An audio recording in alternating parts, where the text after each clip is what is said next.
As we thought we'll have this topic today, which says that long-term impact. So I may not be able to really cover all the senses in a single day. So maybe this is going to be a series. So to start up with, because there is a lot to be discussed in each and every sensory system and its impact, its long-term impact. To start off, let's go with the near senses, which we usually call the touch, proprioception, and vestibular, because the impact of that is pretty huge. The impact of that is pretty huge on overall development of the child towards adolescent phase and towards adult phase. So let's start looking at tactile consents, and it's very important. It's very important because I think we have seen children at different levels, neonates, infants, neonates, and childhood, early childhood, and pre-adolescent, adolescent, and adult phases. We have come across all those categorized children, and we see varied problems, right? We see varied concerns at each and every level of development, each and every level of these phases which I have spoken about. So it is important to understand what it means for these sensory concerns not to be corrected at the time when it is important, and how they get carried over and how the impact of that is going to be there. This is definitely not to tell you or not to what do you say, how do you apprehend you towards the future of your children, but this is to make you understand it more meaningfully and implement it in the right direction. Because I come across a lot of times how many years we have to do sensory integration, and when is the right time, and when does some people say that sensory integration doesn't work after 7 or 8 years of age. There are so many varied questions which we come across basically on this particular component. So it is important. It is important to understand. It is important to understand that senses are the first ones which need to be developed between that 0 to 2 years of age for child to become effective in terms of receiving that information from the environment, interpreting that information, and responding, where we call it a sensory motor integration, right? So until and unless sensory motor integration is not taken place in the right direction, it is going to have definite impact on the overall growth of the child moving towards their pre-adolescent or adolescent or adult phase. Now let's see what it means to be. I'll just probably tell you an example. There was this kid who used to go to this college, and every time whenever there is a college, whenever he has to attend the college, every day morning, this child used to have severe palpitations, and he has developed a routine regime of saying that he's having abdominal cramps, and he gets nauseated, and he has to use the washroom before going. And as soon as he used to enter the school or college, he sits in a place and he starts sweating profusely, and his heart rate increases and his respiration rate increases. He starts feeling disoriented, and excessive sweating, again, all leading up to because whenever there is an excessive sweating, the body has to react to it, the blood gushes in, and it leads to hyperventilation, and that led to poor balance and coordination from him. And all these thoughts were racing in this boy to think everything together or not to think anything. So all or none theory. So this boy was when he went to different people for consultations, and they started treating this boy with the traditional means of how we handle anxiety. Because they concluded that this boy is having anxiety disorder, and they started addressing it in a way the traditional ways of handling anxiety. But when he has gone to this mental health department, and when they have figured it out, it is anxiety, there was this occupational therapist who has gone into a detailed aspects of his sensory profile and sensory concern. So the cause of that anxiety was not being determined, but they were treating the symptoms of anxiety. So that's where this boy really could not progress. And they figured out the cause of his anxiety was touch.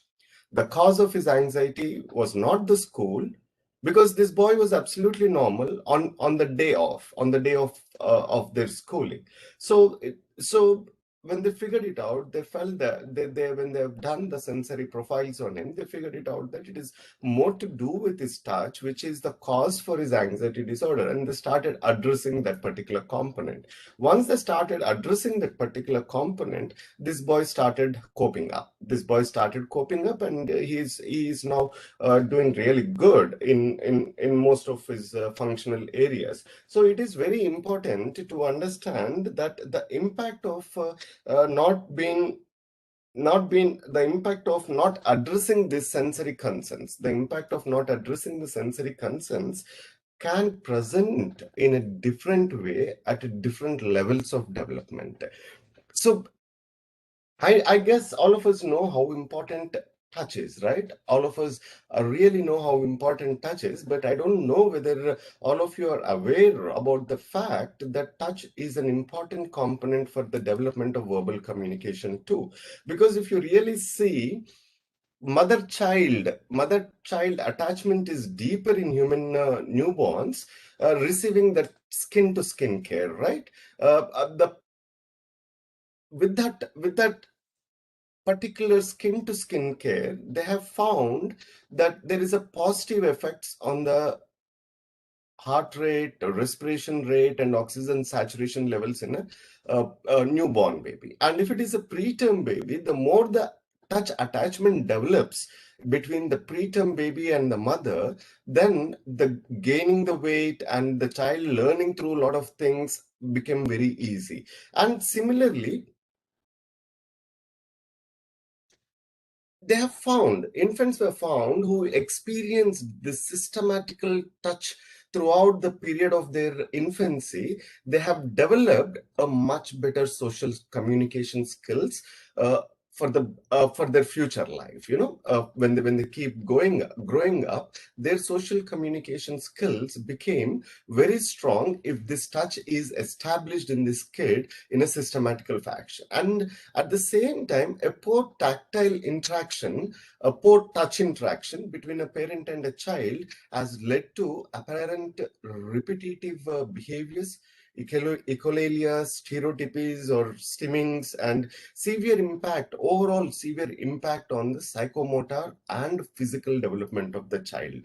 It influences future relationship and affects the development of non-verbal and verbal communication. Even after even after if a child has attained verbal communication, physical contact and tactile input still helps them, or still it is a primary mode of communication uh, to develop as a overall social uh, human, overall social being. So whenever they talk about touch, they look at touch in two different aspects. One is the discriminative capacity of touch, and the other one is affective dimension. Because touch communicates a lot of things, right? Your emotional regulation most of the time depends on the kind of touch you get it, right? So it is very important that this discriminative dimension as well as this affective dimension are very important, which develops through social touch and social communication. And the fibers, usually what they find, there are different fibers in our skin, right? So it is more to do the effect dimension of touch is more to see with the see tactile fibers. And if a child is having a frontal lobe seizures and stuff like that, where the neurophysiological functioning is not going proper, they usually won't have this, thereby they will not have this emotional regulation. That's where the point comes. Like, many of the parents ask, does my child really identifies us, or does my child really knows that I'm a mother, or does my why is he not really scared when he's running around? That regulation is the one which predominantly gets lost, because touch plays a vital role in development of interpersonal skills. When we talk about communication skills, it is about two varieties, right? One is interpersonal communication, another one is intrapersonal communication. Intrapersonal is within, interpersonal is between two people. So this is where the lack begins. This is where the things start going wrong. And we know that and research, as per as research, we hear a lot of things, right? Oversensitivity and under responsive, or over responsive, hypersensitive, hyposensitivity. But most of the children, 70% of the children with the developmental disorders, with the developmental concerns, will have 70% of them will have hypersensitivity. And the term what they define to it is tactile defensiveness, right? What does tactile defensiveness mean? It is a pattern of observable behavior and emotional responses which are negative, or they can be aversive, or out of proportion to certain type of stimulus that most of us feel it is non-painful, right? So that is tactile defensiveness. Like the things which we may not be bothered about, or the things which may not bother us, they bother them a lot. They bother. For an example, like we wear shirts with the tags on the back of it. It usually doesn't bother us much, but for them that would be a biggest concern. And what what we have seen, I'm just giving you a small example. There are certain children who have seen, like they will not wear shirts with tags. They cannot, by the look of the tag itself, this anxiety steps into them. They cannot bear the look of the tag, and what they do is they cut the tag. And they wear it, but they're still conscious about the tag being there. Is it still there? Is it still there? That's why that repetitive behavior start developing in them. That's why that stereotypical behavior start developing in them. That's where their obsession and compulsion start begin. So that is a transformation which it takes. If for this hypersensitivity, I'm just giving you a small tag which can make their life upside down, and which can spoil their total day-to-day activity. And why does this happen? A child with a tactile defensiveness is always on a red alert, because the reason behind that is they immediately set into that fright and fight mode, right? They suddenly have to they start whining, they cling, they might run away from that situation, or they might start lashing out. This aggressive behaviors might set in. They're always in that frame of mind. They're always under apprehension that somebody is going to touch them, or somebody, that the sight of the food, or the sight of a long sleeved shirt, or the sight of brushing, or the sight of combing the hair, or the sight of just taking them to the bathroom for bathing. They know that that touch which it is going to give them, they're not really uh, are in a position to take it. So they immediately get into this fright and flight and fight modes. So that is the importance of tactile defensiveness, and that's where the overall development in terms of their functional capabilities will start getting limited, right? Now, what is the theory behind this? What is the theory behind this? Why does a tactile defensiveness take place in a child? According to Jean Ayers, the lady who has developed sensory integration, according to her, she says that this is a dual system theory. Dual system theory is nothing but our touch acts as it gives two primary responses. One is protective system, what they call, and the other one is discrimination system. Let me explain this to you. What do you mean by protective system and discriminative system? So let us say the hair is falling on our forehead. The first instance is that we feel that there is something touching, right? That is your protective response. Then you will understand that your hair is touching your head, and then you'll start correcting it, right? Or to give you another example, maybe when you touch a hot glass, you immediately remove it because you understand that it's hot. But where exactly the pain, where exactly you have burnt your thing is a discriminative process. So it is all about protective response is nothing but towards the light touch and pain, and discriminative response is what has touched. Maybe let's say that ant is going on your shoulders. You will feel that there is something moving around, right? But when you touch it, then you'll realize that it is an insect. So that's where they say, and in children, what usually happens is this brain receives extra information from discriminative touch pathway to let us know what was that something. And this protective response, there is a more initiation, and child is not able to modulate this particular touch to his brain to register it because he's bothered at the touch itself. So that for him to understand what has touched, for him to know why, uh, you know uh, what is that which is happening in terms of touch sense with him. So he's more bothered with that initial step itself. So they say that this protective response overtakes or under subside under brings this discriminative response down. So that's where this defensiveness starts. That's where when you make a child walk on a grass, barefoot, the immediate response is it doesn't like, because the protective thing, that's where the tiptoe walking starts coming in. So the protective response is taking a larger shape than understanding the discrimination process. So that is what limits their overall ability for learning process. And usually what happens is the impact of it predominantly takes place in lines of let us categorize it in lines of fine motor skills. Fine motor skills is always associated with your daily living tasks, with child's performance in school, with in terms of or how do you put it, in terms of handwriting skills. So there is a close relationship. Now let's say this child is not doesn't like to be he doesn't like to touch anything. He doesn't like to touch anything. Thereby he is not using his exploring his hands. Thereby the growth of the muscles, the development of the muscles, small muscles in the hand are underdeveloped, and thereby his efficacy to hold a pencil, or his efficacy to hold a plate, or his efficacy to hold scoop a spoon and rice becomes difficult. Why? The reason behind that is there are two things, right? I think we have spoken it long time back.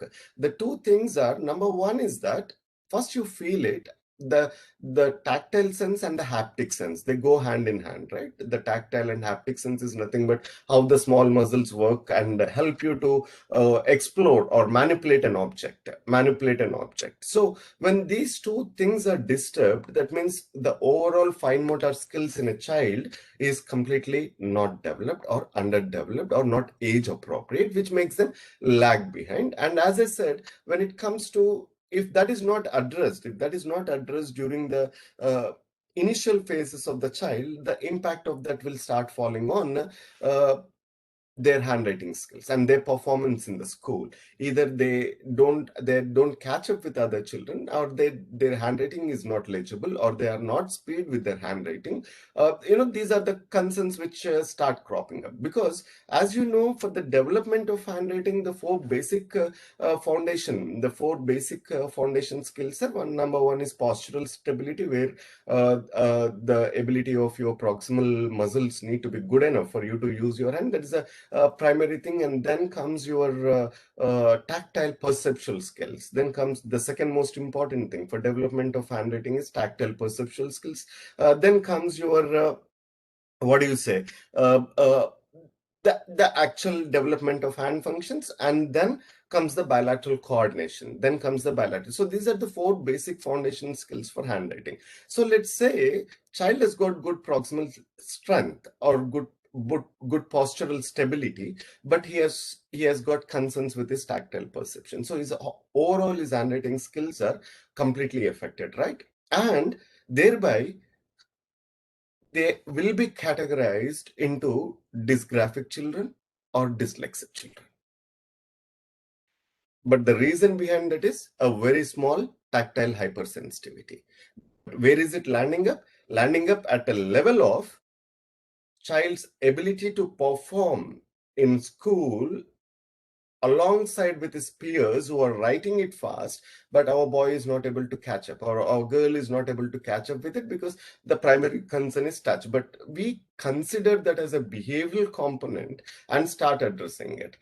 That's where the lot of discussion takes place, because when you actually categorize a child under diagnostic terms of dysgraphia, usually behavioral therapists take it at a different level, special educators take it as a different level, or the occupational therapist treats it as a different concern. But the precise overall concern, most of the times, unless and until the sensory concerns are not addressed the way it should be, whatever behavioral management or whatever special education you do, it may not really work for the child. It may not really help the child. So it's a culmination of a group of people working there. But the component is the prerequisite, the basic foundational component of handwriting skill is not there in this boy. So this is where the fine motor skills can get affected in a child. How the fine motor skills can get affected. Now comes the most important thing, as we have mentioned. Probably you can just look into this. Maybe you will find thousands and thousands of articles in terms of what do you say, tactile defensiveness and anxiety. Tactile defensiveness and anxiety have got a very close relationship, especially how do I say, especially when the child comes into that pre-adolescent and adolescent phase and adult phase, when there is a transitions happening very often, that is a time they start getting more anxious towards a lot of things. And this anxiety, they classify it into three different the way they look at it is at three different levels. One is the triad of anxiety. The triad of anxiety, usually the classification of that usually goes into social situations. That could be the triad where child is exhibiting these anxiety behaviors, or there is a physical danger, or there is an ambiguous threat that child has to face some new environment, new situation, or there could be is daily routine in itself. And then the measure the state of anxiety. The state of anxiety is nothing but it looks at the cognitive state of the child, which includes their uncertainty, their helplessness, how self-conscious they become, and how inadequate they feel during that particular time, and their perspiration levels and irregular breathing patterns. So this is how the effect of it takes place if there is a concern with the tactile defensiveness and anxiety disorder. And overall, they categorize this into cognitive, which means they will be having difficulty in reasoning and concentration, and effective in terms of they become fiery, or they become uneasy, or they are edgy all the time. And the other component is behavioral, which means uh, the effect of this tactile defensiveness and anxiety on the behavioral component is they either avoid the situations, or they become restless, or they start inhibiting themselves. And physiologically, we all know that during that particular period of time, there will be heightened reflex activity, and their sleeplessness nights, and increased in heart rate. All this will come as a component of tactile defensiveness associated with anxiety, when if it is not addressed in the early phases. And I don't know how many of you really know about it. They have got a very close relationship with stereotypical movements. And when you talk about stereotypical behaviors of tactile defensiveness not being addressed during their adolescent or adult phase is rigidity and sameness. And they will have concerns with the visual orientations, like, gazing at a hand or staring at lights, and they'll develop self-injurious behaviors, like, biting themselves so hard that, all the marks and callus formations will be there all over. And they will have object stereotypy, which means that holding off to objects or twiddling objects in their hands all the time. And they will be developing this abnormal focused attention, like, unusual likeliness of an likeness towards an object, or they'll have this narrow or range of interests, or insists on carrying something in their hands all the time, a particular range of objects that do. So this is what this anxiety can lead them towards the stereotypical behaviors. Now, when you talk, the other impacts of it is depression. The reason why depression? Because they don't like touch, because they cannot participate in social gatherings, because they cannot perform in group situations. That slowly starts killing their self-esteem, their self-awareness, their self-confidence, and they slowly start going into that shelf. And once they start that isolation and withdrawal from the social situations will cause this depression. And the impact of that, we all know, will fall on functional academies, and they lose their interest in leisure activities, and social skills by large will be completely affected. Now, when we talk about it, when you look into it further, tactile defensiveness and obsessive compulsive disorder. See, in childhood, we develop these rituals in a child, right? A regular schedule for a meal time, regular schedule for bathing, or regular schedule for going on to the bed. Those are all healthy habits, right? But when it is associated with the tactile defensiveness, what happens is, that is the first indicator for you that your child is going towards developing obsessive compulsive disorders. Obsessive compulsive disorders is a neurotic disorder. So slowly child will start shifting towards it. Usually they say, the researcher Dr. Dr. Cauchy says that, till 6 years point of time, it's okay. But between 6 to 8 years, if you're still not addressing, that is the first indicator, and child will be definitely going towards developing this condition called as obsessive compulsive disorder. So the impact of that could be so much, like, once they keep develop, because in the beginning stages, child is not adapted to touch anything. And if it keeps developing under obsessive compulsive disorder classification, you will see something called as washes. So there will be repetitively washing their hands, because they feel that something has touched. Even a small dust particle is enough for them to go and wash their hands some 10 times, 15 times without any meaning to it. So the overall impact of this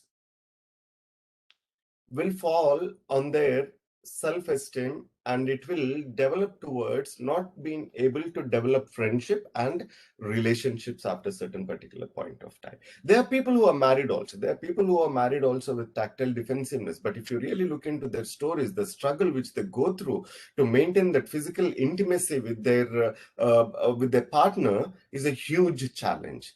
I hope you are able to understand the intensity of tactile defensiveness if it is not being addressed properly during the early phase, and the impact of it towards the later stages of life. Now, what you need to look at, what you need to understand, that this will indirectly have an impact. If this basic sense is not being addressed properly, this will have an impact on their interoception. Interoception is nothing but when it is calculated with the hormonal release, with the emotional regulations, with the changes, secondary sexual characters, when they develop, the changes which takes place, they start playing a very vital role. They start playing a very vital role, and it takes them into two different dimensions. The one dimension is towards psychotic disorders that we have spoken about, which is on the top of the line is depression. The second one is the neurotic disorders. The one which we have talked is anxiety, panic, and obsessive compulsive disorders. So overall, these things will have a huge impact. Now the question comes, when will this outgrow? Will these kind of symptoms outgrow in a child? Yes, these symptoms outgrow in a child, but understand a simple logic here. If a child is below 8 years, it is only sensory integration therapy. But if the child is above 8 years plus, then it gets added up with sensory integration therapy with cognitive behavior therapy. CBT is what they call cognitive behavior therapy, where along with treating this tactile defensiveness in a sensory integration ways, they start working on coping strategies, they start working on controlling their anxiety through planning and avoiding certain things beforehand itself, and the self-awareness tasks, then the relaxation and breathing techniques, and the downtime period between an activity to activity will be more for them. So these are the things which keeps getting added up, and it's a combination, please understand that it's a combination if it crosses 8. So you can see that there is a double difficulty adding up, where there is a cognitive behavior therapy is going on along with sensory integration therapy. But if it is below 8 years, and if you're not making your child overcome it before that time, definitely things are going to become difficult for the child. But it could be all to do with touch only touch. And now let's for those who are new, I don't think so most of you might be requiring this to really understand what are those signs, what are those emotional responses which you need to be looking when a child is young. They become anxious and distressed, the refusal to participate in social activities, like you take them to a supermarket, or you take them to a mall, they suddenly change over behaviors, and responding verbally or with physical aggressive behaviors to people and things.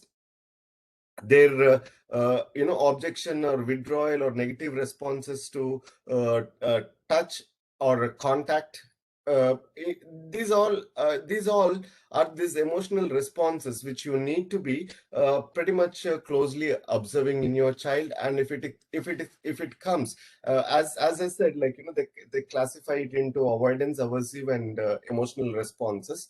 So emotional, those are the things which you can look into, like like somebody is going and hugging your child, and suddenly they try to fizzle out, and you might be correcting, hey, it's your uncle or aunt, or it's your father, or it's your mother, why you're doing that, and you start pitching in terms of addressing it as a behavior, or you start giving them a reinforcement and tell them to go and hug them. That doesn't really work, because the problem is somewhere else. So these are the very intricate things which you need to be closely observing to actually identify the cause of it. So when it is avoidance, certain styles or textures or unusual preferences to clothing, whether they might be choosing the rough ones, or they might be choosing the soft ones, or the smooth ones, always cling on to it, and they contact with other children's, they avoid contact with other children's, and avoidance of anticipated touch, like somebody is going to touch his face, they run off. So these are the things. And play activities involving maybe a sand or a slime, or a finger painting, or hand painting, these are the kind of things they try to avoid, and they avoid walking barefoot, which develops into a tiptoe. And if that tiptoe is not been addressed, if you're not really understanding the underlying cause of tactile defensiveness there and not addressing it, they develop tiptoe. And the outcome of it is they develop this tightness at the tendilo-Achilles muscle, and they'll end up in operation to correct it. I have seen many of the children who still have tiptoe walking after 10 years of age. They have to slit the muscle open and lengthen the muscle to get the child to place the feet on the ground. That's a correction. That's where you land up if you're not really addressing the tiptoe walking right from the beginning stages. And it could be a pure avoidance touch, and their aversive responses, as I said, when somebody is trying to pick them up, or when somebody is kissing them, or they immediately wipe it off. they immediately, certain parents, certain mothers, usually it will be heartbreaking for them when they go and kiss, they immediately wipe it off. But it is something to do, it's not really something to be worried about or really look at it as an emotional and a behavioral component, but it is very simple. You get your child or child over this tactile defensiveness, I think it should be all good and all right, okay? And certain ideal tasks they'll start avoiding right from their younger age, when they need to start becoming independent in their activities of daily living, like bathing, eating. You know, the look of it will make them aversive. Like that's the reason most of the parents find it difficult to wash the face, comb the hair, or wash the teeth, brush the teeth, or mixing with the hand. So imagine the impact of it on the overall process. So they start becoming aversive. The minute the sight of you taking him into the bathroom itself, they'll start running off. Or the sight of a textured shirt which they don't like, they start running off. Or the sight of the food looking very rice mixed with dal, or rice mixed with some curry which looks a bit slimy, they don't sit there and eat, they run off. You know, so that much aversive they can become to things. And so if you really understand this, they're always under the fear that somebody is going to touch them, something is going to happen in terms of touch processing. So what they usually do is they avoid.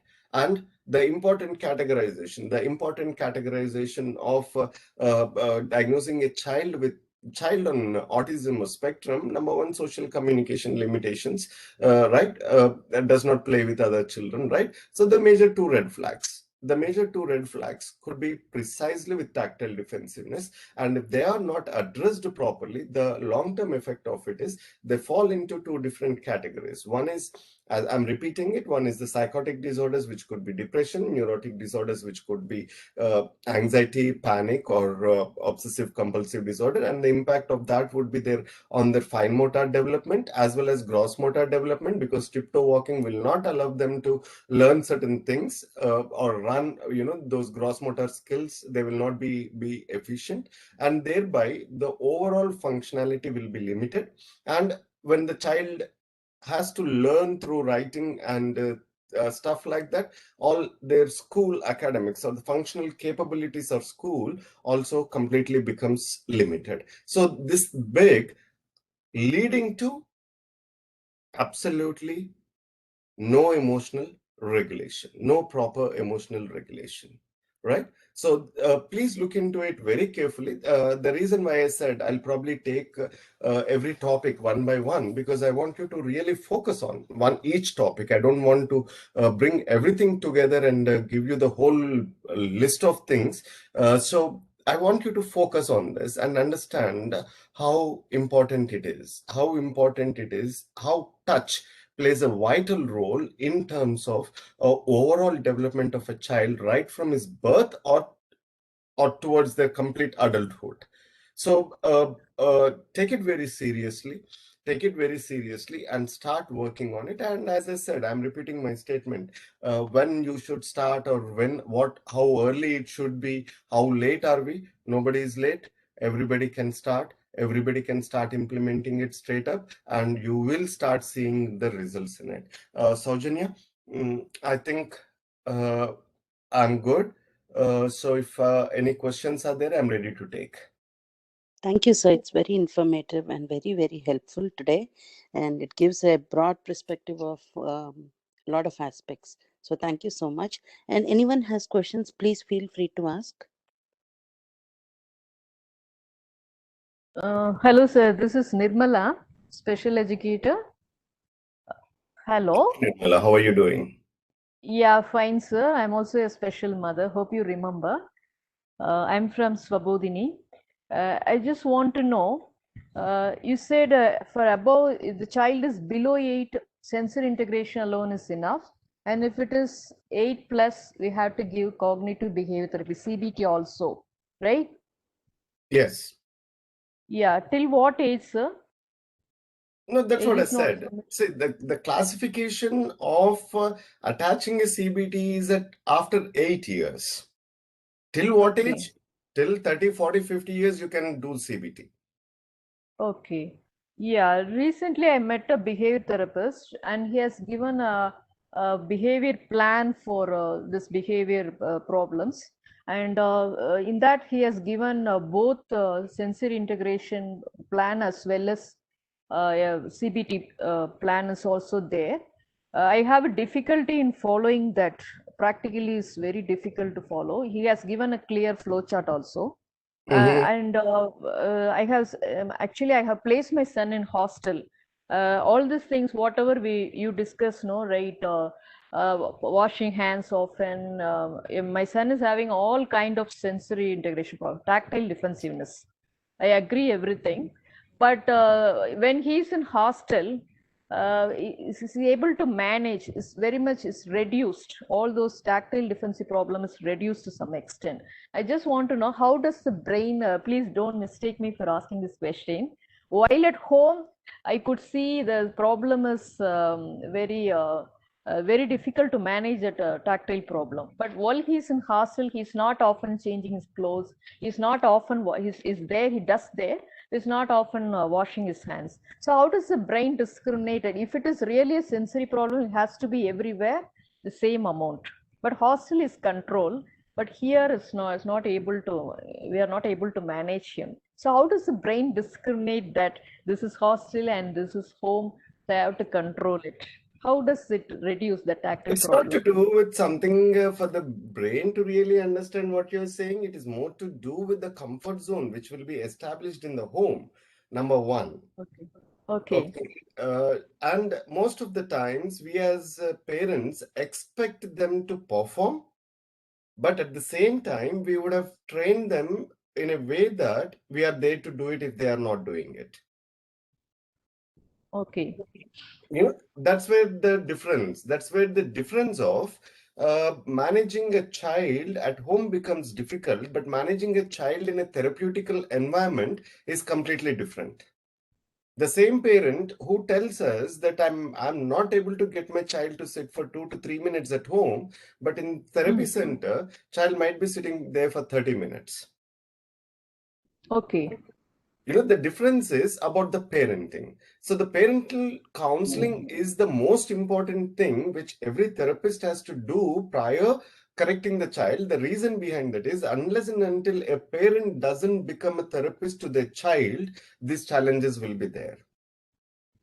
Yeah, but though I'm a mother, while I'm teaching, no, I always be firm. I try to be firm. I try to be very strict also. The thing is, I feel that personally, I might be wrong. The unstructured environment, whatever is at home, is not actually is adding, is triggering that problem. 100%, Uh, right? See, there are so many yeah, distractions. There's so much happening in the home environment. yeah. So training a child in a home environment, that's what I'm coming to. Is completely different to one-on-one performance. And when child is expected to do, he's expected to do outside with a therapist. Yeah. So But whatever efforts I leverage, take, no, yeah. Sorry to interrupt. yeah, that leverage of what they get of that comfort at home, if that should not happen, and if a child really has to do, your priorities need to be in order. Your priorities need to be in order at home, and the way what your behavioral therapist has given you, the flow chart. Probably Yeah. from what I see, he would have structured his day from the time he wakes up to the time he sleeps. Mm. At different times, what needs to be done. That structural availability will not be there for a child when he's at home. Yeah, exactly. Yeah. So that is the reason all my efforts, no, fails. So whatever effort I take, whatever I plan I take, so it doesn't work out. This is the reason we send him to hostel for, especially for behavior management. And he has been taking the psychiatric medicine since his childhood, since 6 years. But even that psychiatrist, no, he only advised us to send him to hostel because none of the medicines is working. We tried almost all the psychiatric medicines. So finally, I met the behavior therapist and he only gave this plan. So That's where the importance, what Ms. Nirmala is telling probably needs to be a very good example for all the other parents who are there, because if you're not really addressing the sensory processing concerns the way it should be, that's where probably I see most of the children landing up in hostels. yeah, so Over what you said is really true. Instead of addressing the cause of anxiety, only the doctors know. I'm very sorry to say this. So the moment they see the child for few minutes, they see only the symptoms of anxiety, and it's actually it is a symptomatic treatment. They take yeah. since the child shows the symptoms of different disorders and problems, they just pick up all the symptoms and they're doing a symptomatic treatment, and it doesn't work out. No, So now we cannot blame them. We cannot blame anybody here. It's all about the amount of time. But what I would say is, uh, parents play a very vital role than the physicians or the psychiatrists or developmental pediatricians than the therapists. If parents can understand the impact of it, usually what happens is whenever we give program, let's say this child is not touching something, and the impact of that can land there. But when I see a parent, I will not be talking to that parent and in terms of preparing them towards this anxiety disorders or depression. My job is to get this child to hold on to something. So the minute I start introducing it, and the minute I introduce it, child is definitely going to cry because that is not his comfort zone. He doesn't like to touch, but I'm forcing him to touch it. Right? The minute child starts crying, parents will come and pick up the child and go. And later on the same parents will say that my child is not touching food and is not taking it with his hands and eating it. So that's where I said, like, parent has to become the therapist. If they have to get their child out of sensory processing concerns, and the impact of that, if it should not fall on their adulthood, then they have to be prepared to see their child being uncomfortable while you are trying to get them over it. Okay. Okay? Thank you, Yeah. sir. Thank you. Yeah. Can we Yeah. go Thank to you the so. next Thank you question, so please? much. Hello. Thank you so. Yes. Hello. No, Yes, please sir. go. I just wanted to ask, is there any strategy or any exercise that we can do at home uh, with the kid, For tactile which can help? defensiveness, you're asking for tactile defensiveness? Yes, for the tactile defensiveness. Any So There is, exercise there, or there is a protocol. There will be a protocol to get a child out of okay. tactile defensiveness, and you can discuss that with your occupational therapist. Because there is a Okay. set protocol to get them out. It is not about a set number of exercises or set different things. But the logic is simple. If your child is not playing with messy, if he is not comfortable with messy play, get him into it. Okay. Okay. Okay? Okay. Thank you, sir. Yeah. Next parent, please. Hello. Hello.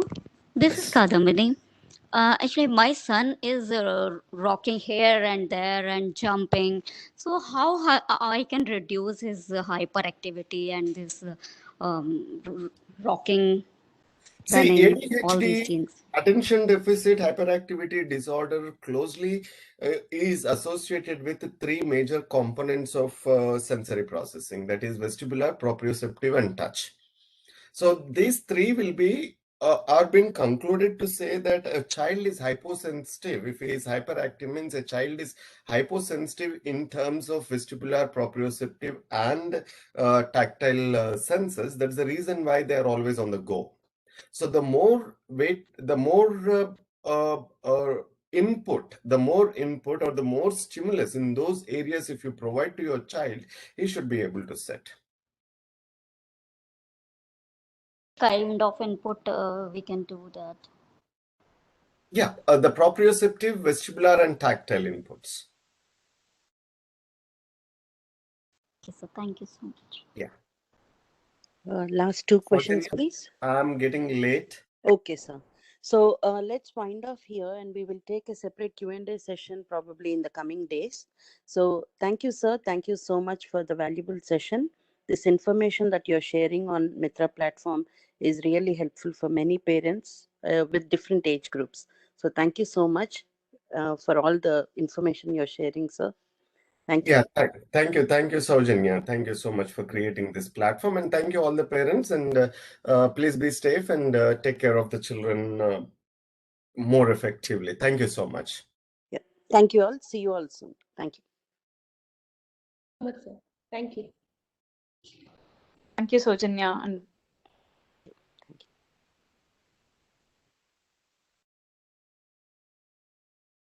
If you have any questions for me, please go ahead.